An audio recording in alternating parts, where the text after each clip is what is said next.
Hi everyone, welcome to our channel. My name is Uchenna. My name is IJ. And I'm Dior. And tonight we're going to talk about Put a Ring on It, Season 3, Episode 7. But before we start, please put on your notifications, subscribe to our channel, and like this episode. All right, so let's begin. So last episode, Charlie and Otis get into like a little argument about his behavior and him giving a fake ass apology and her not buying it. And then her basically saying, we can go our separate ways. And then he got up like a little bitch girl. You know what that's from, IJ? Real Housewives of New Jersey. And then walked out, and then the episode ended. So this episode starts right there. And then we see him walking back, you know, with his tail behind it, in between his legs, and he comes and he sits down. And then he gives what seems to be like a real sincere apology, where he manages to eke out some tears. Can I ask a question to our audience? How many of you have gotten into an argument with your significant other and they leave because you've given an ultimatum or something, or you just have had it and they leave, and then 10 minutes later, half an hour later, they come right back home, acting like they're done? We want to know how many of your significant others act just like that. Mine has a couple of times. Mine hasn't done that, but he's gotten out of the car and walked. So maybe that's worse. I probably have been the person that have walked away and said I wasn't coming back. Okay, all right. So he comes back. And so did you guys believe his apology? I'm not gonna lie, I didn't see that part, but at the you didn't see his apology? No. At the end when they talked about it, from what they were saying, I felt like it probably was sincere. And he looked changed a little bit. Yeah, he looked more solemn and not dead. Yeah. I think the thought of her actually leaving and him losing her brought him back to reality, right? Yeah, I didn't like that. Surprised me because he always had that kind of like nonchalant, I don't care, but he really cared. I mean, his eyes got red, and Charlie said that she's never seen him get emotional at all, and I believe that. He seems like he does not get emotional. You barely even see him smile. Yeah. I think he's scared of getting emotional, right? A lot of men are. Yeah. So then she like she softened up a little bit. She didn't like completely forgive him. So he was like, where do we go from here? How do you feel about the situation? And she's like, it's only been 2 days since this happened. I need a little bit more time. So she wasn't willing to be open, forgiving with open arms. She's like, I still need time. And he said he was really sorry for what he did and that he was wrong. So I have a question. So I tend to forgive quickly. Is that wrong? I mean, it depends on what happened. If you're okay, I mean, with forgiving quickly, then I guess so. But if that quick forgiveness creates a pattern and things are constantly happening over and over again, then maybe hold back on the forgiveness until you see a change. Yeah, for those of you that forgive quickly, I don't like drama. I don't like drama in my relationships, except for you and I, you see. Right, yeah, so minute to minute thing. Not even daily. But for my marital relationship, I don't like drama. I like it to be squashed. You apologize, but you're right. People do need to look out for repetitive patterns, because them saying sorry and looking like they're sorry can just be a cop out, because they know that you're going to move on. Right. Yeah. Good point. From that conversation, we learned that they've been together for 3 years. So it's a pretty long relationship. And so I think that's all that really happens with them. And they didn't go on a date. No, she went on the date, but that was last week. And so that's all that happens with them. And then we move on to Kenneth. Kenneth's brother comes over, Right. and they have a pretty deep conversation. Right. And his brother does not like Shorty, and we kind of understand why.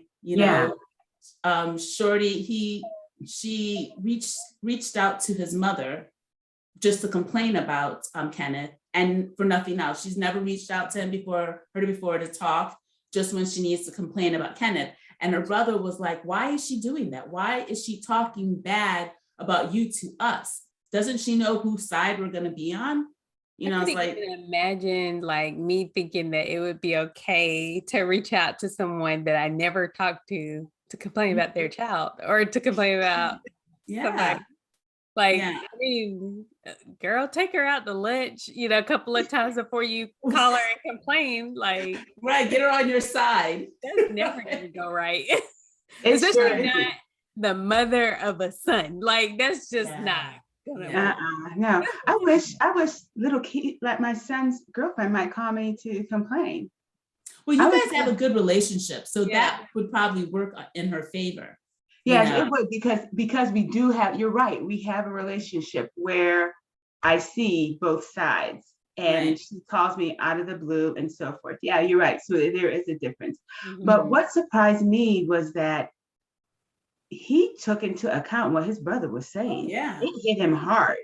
Yeah, really, this isn't the woman for me. She's demeaning, she's angry, she downplays him as an individual. I really felt bad for him in this episode. Yeah. I felt bad because your brother was like, his brother was doing this, like she was a puppeteer and Kenneth was a puppet. We see that. And that's because she's out of his league. That's why. And he's not financially, and because remember what that one guy said, what was his name? Alfonzo said, you got to be he needs to be not just financially stable and fixed. He needs to be mentally sound and straight. And I think that that's an issue for him. And Shorty knows that and plays upon it. Right. So, is she older than him? I believe she's older than him. Yeah, she says she's 40. Yeah. And he's 35. 35. But he seems a lot younger than 35. He seems a lot younger, and that's an issue. Yeah, and I don't blame her. That would be an issue for me too. He seems immature. And he seems like he's 28, 30, if that. And that'd be an issue for me myself too. And he's not established. Like, so it was interesting when his brother came in and saw him. It was like, wow, you put on some weight in just a couple of months. And Kenneth was like, it's because I've been cooking, I'm doing a food blog, and cooking is my kind of like safe place, so well, come cook for me. Not my safe place at all. So then we have Shorty meets with her mom, and her mom teaches her how to make her cultural tea. And she asked her, you should have learned that a long time ago. I know, it was tea. Come on. It can't be that hard. And so she asked her mom what she thinks about Kenneth. And her mom was good. She didn't put Kenneth down or anything like that. She was just like, I don't really know him that well, but from what I hear from you. And why doesn't she know him that well? Why don't they all know each other that well if they've been together for 2-3 years? 3 years, yeah. I don't know. I think it's also kind of different. Like if you start a relationship and you're older, you're not really around your parents that much to where, I think it's easy. Like you're more familiar with the other person's parents if you're younger, Right. Yeah. So, I mean, that doesn't seem odd to me, but. Okay. Mm-hmm. And then her mother says, it seems to me that he's not mature. And that seems to be a huge issue with Shorty, his immaturity. And then the mother also brought up finances. So I think those are the two things that Shorty has a big problem with. And those are two major things. They are two major things, especially if you're trying to build a family. But I don't think Shorty's trying to build a family, because we've learned that Shorty has a kid as well from a previous relationship. So I went on her Instagram and I saw that she has a child from her previous relationship. So maybe back then in 2017, 18, he looked like he was like 9-ish, 10-ish. So he's a teenager probably by now. Right. But I wonder, how come we don't see? But you know what? I bet you the kids aren't on the show. They're not a part of the show. Purposely. Yeah. So everything about the children are removed out of the show. Okay. Does he have a kid? He has a kid. He's a kid too. Yeah. They both do. Which kind of makes sense because they're both 40 and 35, you know? Yeah. So, yeah. So then, like, how did it end with the mother? I don't think the mother did. She said, she said that she talked about him not being financially responsible. And she said, don't chase him for his potential, basically. Right. That was good advice. Yeah. And I think that's what a lot of women do with relationships, right? We chase the potential of what we think the relationship could be. You know? Not what it is and what it has been for 3 years. That was good sad. That is like she said, I mean, I guess, I think people like pay more or give more value to what people say, like their words, and not realizing that their actions are not aligning with their words. And then by the time they realize, you know, that their word, they haven't stood up to their word, they're already in love. And then it's like, well, he's capable of doing it, but you can't force someone to tap into their potential and actually like do what it is that they are able to do, you know, to have that motivation or drive. You can't force someone to have that. Right. But then women fall for it because they get little glimpses of it, you know? Yeah. They see the hard worker for a glimpse. They see the lover for a glimpse, the person that wants to go out every once in a while. And they think that they can change them into being this person that they want. But in reality, you can't change anyone. You can only control yourself. That was some good advice that mom gave. Drugs, you know how like the first high is always like the best, they say. I mean, like, I'm talking about hard drugs. They always say that that's what they say. Crack, you know, and every time they try it, they're just trying to get that feeling they felt initially. And I think that's what it is. It's like, you know, they build this good image, they're showing you everything that you want, and then all of a sudden you take it away, but you're like, well, they are able to do it because they did it before, and you keep trying to chase that instead of like saying, you know what, I don't think they're going to give me what I need, and I need to go. Yeah, that's very true. That was deep. It was. Keeping it real. A lot of women like what is it again? Stop chasing his potential. Woo, Lord have mercy. Women, we need to put a t-shirt on that. That slogan on a t-shirt. Girl, right. Stop chasing his potential. Right. I swear this show drops knowledge all the time. Yeah, all the time. Yes. Okay, so then Shorty goes on a second date with her guy, and he has a beautiful smile. He really does. His smile lights up his face. And she likes him a lot. She keeps on saying he's mature. You know, they have a great conversation. And during the conversation, like, he was saying everything that she wanted to hear. And she was like, you know, are you doing this on purpose? Did someone tell you what I want to hear? And he's like, no, it's just me. And what he said that she really liked was that he's looking for someone that is okay with him working on himself and his projects and not being always there, always being attentive all the time, you know. And so she heard that. I saw her perk up some, like, yeah. So I wonder, is Shorty's boyfriend like constantly needing attention. Well, I don't think he has stuff to do. So he's like constantly underfoot following her around because he doesn't have a career. He's not working on building a career. He's not working on his blog like he should be. So he doesn't need any space because he doesn't have anything to do. So he's constantly, I think, in her space, and I think that like everything that's going on with their relationship through this process is making him realize that this might not be something we're fighting for. Oh, Didn't you I get a sense totally of that? agree. Yeah, I totally agree, 100%. And I feel like he's starting to speak up for himself. Yeah. This And he's episode. starting to see what she's doing wrong to him. Right. How she's treating him and that he shouldn't take it. So Right. yeah, their date went really well. And they kind of said it on there that, they're going to go on another date. Right. And he doesn't have any kids, right? He has a daughter. Oh, okay, that's right. Yeah. The Oh, that's right. Duh. The tattoo on his neck is his daughter, and Shorty absolutely loved that. And she's like, that's a problem because she likes guys with neck tattoos. It is, you know what? Tattoos are, I just got done finishing finally Master Ink Master, the 13 seasons. Right. Loved it. Now I want to get a tattoo myself. Yeah. I've always wanted one on the back of my ear, like stars.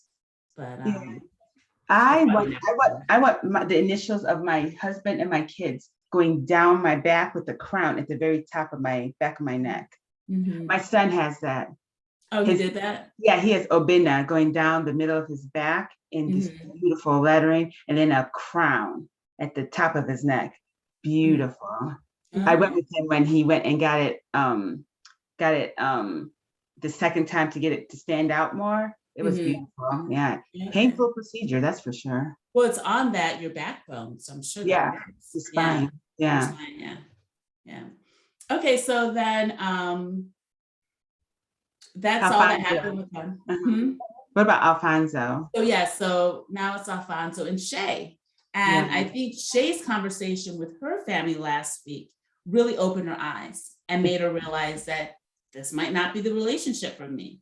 I can't continue living like this, with this issue. And her main issue is his mother and how the mother isn't acknowledging her, and he's not making his mother acknowledge her. And not being invited to the family events and not being a part of his family like he is a part of her family. Right. Yeah. And so she questions him on it. She's like, this is a real issue for me, and I'm not going to be able to continue if this isn't fixed. And then he which I didn't really understand, he kind of explained saying that he has not, in all of his relationships, he's never introduced someone to his mother as like a girlfriend, which is why he didn't introduce Shay to his mother, like announcing that I am with this person. So her mother never really saw that. All her mother knew is that he was with his baby mama, and then they didn't even break it off. It was like a slow breakup where he actually never told the baby mama it's over. Which is a cop-out. Well, I think for him, he's not a big talker, for one thing. He doesn't like confrontation. He does not like confrontation, and he doesn't, not even confrontation, he doesn't like awkward moments where things might get emotional. So I think he was just like, let this like slowly die off. But for the baby mamas, she's still holding on, hoping that they get together. And then she sees Shay, and then she talks to her mom, his mom, and they talk every day. So how is Shay going to compete with that? She can't. She can't. She doesn't have a baby. Shay, if you have a baby, then you can compete. But no, you can't compete. And he is the crux of everything. He knows he's the crux of all the issue that's surrounding Shay being brought into the family. And you're right, he can't deal with the awkward moments. That's why he laughs instead of dealing with the issue. Well, and then he also said, I laugh also instead of getting angry, because if I get angry, it's over. It's hawk time. And so I think he uses that for being awkward, and then also not to get angry. I can't even see him being angry. It's kind of like weird, but okay. I know, because he's so like calm, you know? And so Shay saying that she can't continue this relationship if things continue this way also was a wake-up call for him. It was for all the men today. Yeah. I think all the men got wake-up calls in one way or the other of Right. whether I want to save this relationship and this relationship is worth a lot to me, or I might need to let this go because this is not for me. Right. Yeah. I And was I was surprised. surprised. Yeah. Yeah. I was like, he cares. Right. I was like, whoa, okay, you're not Rick Ross, okay? Right. And he did seem less like Rick Ross until he had that huge medallion on. Oh. When the doctor came over, but he was like, I can't live without her, you know, and she's everything. I was shocked. Wow. And he even took an even bigger step forward and called Dr. Nicole and had her come over. I thought that was really big of him. That's because I mean, it's so hard for men to like ask for help.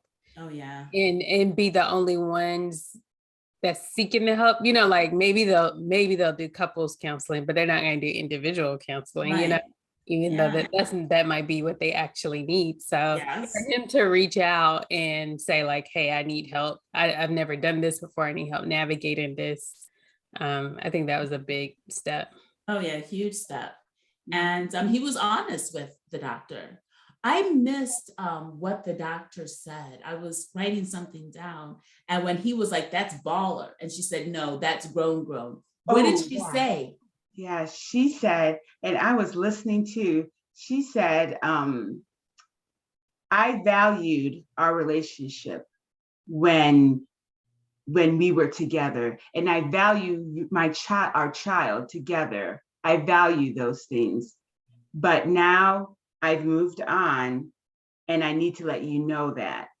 So he said, that's baller because you're telling me that person. The other thing was that he still values her, but in a new dynamic. Oh, like, this is the baby mamas. Mm-hmm. Yes, yeah.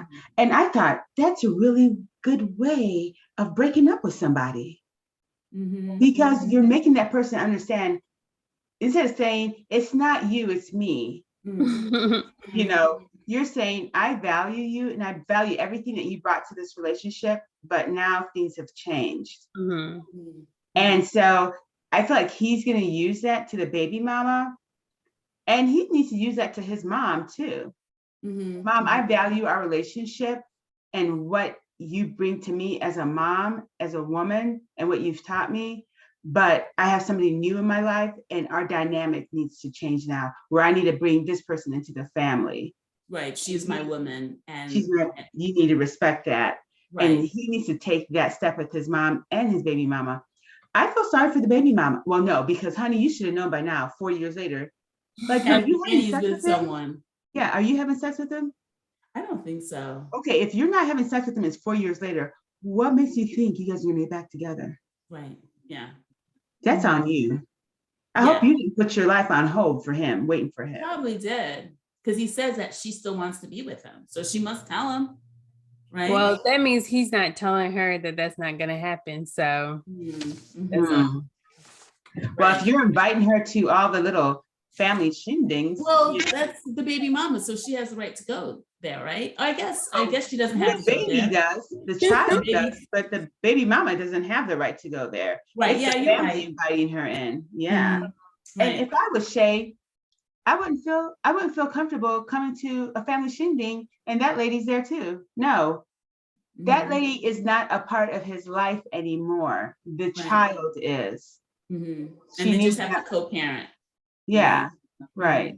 And then Shay does have to get along with her. You know, they have to make peace just for the child. Mm-hmm. Mm-hmm.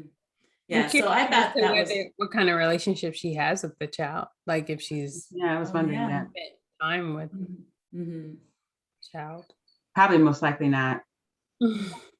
Yeah. If mama doesn't get along with her, then it's gonna be hard, you know. So that went really well. And then we went to the when they got together to meet up. And that was really quick, which was good because not that much went on. From that, we learned that Shorty is gonna go on a third date. And wait, which one are you talking about? when they all got together at the end for their. We missed when the ladies got together. Oh yeah, that's right. Yes, the ladies got together, which was nice. That much happened, did it? No, not that much happened. They just talked about Charlie and what happened. Shay had asked Charlie, you know, how did you feel about the revelation that Otis was DMing the other girl? And Charlie was like, you know, he did that to retaliate. But we all knew that. I didn't know that. I didn't. Yeah, I felt like, I felt like he just did that on purpose. But he admitted it to her. He told her that that's, you know, like he was upset. And even though he apologized, I think she took it as like she felt like he wasn't fully apologizing, that he was holding something back so that he could get back at her and make her feel the same way. Right. Yeah, I thought that he's vindictive, he's petty. Because he always has to be right. And his honor, he felt disrespected. So as soon as I saw that, I was like, he's just being as petty as hell. Yeah. Mm-hmm. The other thing to be the somebody that's that petty, tit for tat. Mm-hmm. Mm-hmm. The other thing that we learned at that girls' night out was that none of them would say yes to their significant other if they asked them to marry them that day. Right. Yeah. None of them should. That was the case with Shorty, you know. Yeah. And I think it changed for Shay and Charlie. Mm-hmm. You know? Yeah. I think Charlie, I mean, I think if Shorty approached what's his name again? Kenneth. Yeah. Kenneth, I don't think he would be sure whether or not he wanted to accept the proposal or not. Yeah, now I don't think he might not, or he might. Like, it depends on his situation too. You know, like, can he live on his own, or does he still love her? You know, that's sad. Yeah. Okay, so then we get back to the get together where they talk about the past week, and we learn that Charlie does not want to go on. No, we don't know. That was a cliffhanger. We don't know. She said that she really enjoyed her date, that he was very handsome, had a nice body. She was being petty, trying to get back at Otis. Why? Especially after he made that growth moment. Yeah. To me, that's. But I was proud of him because he handled it very well. Mm-hmm. Is she testing him? And that's why she did it? I don't know. I mean, they both just seem petty to me. Like, they've probably been doing this for years, and it's a hard habit to break out of. You know, like, you're in counseling. I guess this is considered counseling, and you're learning to communicate better. But it's probably natural for them to fall into that pettiness, that tit for tat. Mm-hmm. Yeah, I agree. But I wish she would grow up. It's not just him. Now it's her too. Yeah, but I think it's mainly him. But yeah, it's both of them. They need to work on it. So we find out next week if she's gonna date the player, because he seems like a total player. So I think she's gonna see him. I think she knows that it's not gonna be real. But she said she changed her mind from what she had come in. Maybe she was gonna come in there to say yes to get back at him, and maybe I think so. That's. So I was like, otherwise she should have naturally been thinking no, but she was gonna say yes to get back at him.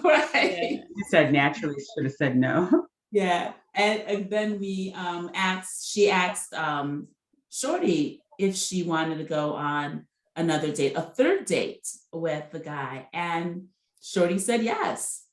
And then Dr. Nicole asked Kenneth how he felt, and what did he say? He said something. Did he say he was happy for her? Or he said, I mean, he basically said he was fine with it. And then in his confessionals, he was saying that he wasn't going to let her actions or her decisions change what he needs to do. And, you know, right. Yeah, that's right. Control his emotions or anything like that. Yeah, that's growth for him. because he would have been hot if it would have been a few weeks ago. Love So listening to him talk. you love listening to him talk? Yeah, it is so funny.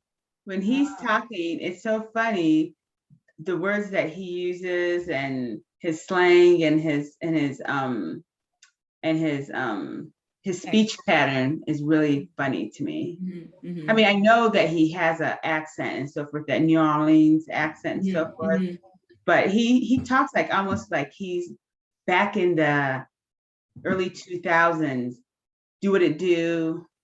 Oh, okay. Yeah, that he says. You know what I mean? Stuff like that. Yeah. Yes, I like that. Okay, so we find out next week what the decision is, and then it seems like they go dress shopping, and then we learn that there's only 4 more episodes left, and then we looks like it's with drama the next 4 episodes. Especially Kenneth. Kenneth is letting loose. He's letting loose. Yeah. Now, Kenneth, he did say, "Watch out for the reunion." Yes, Kenneth. Yeah, Kenneth.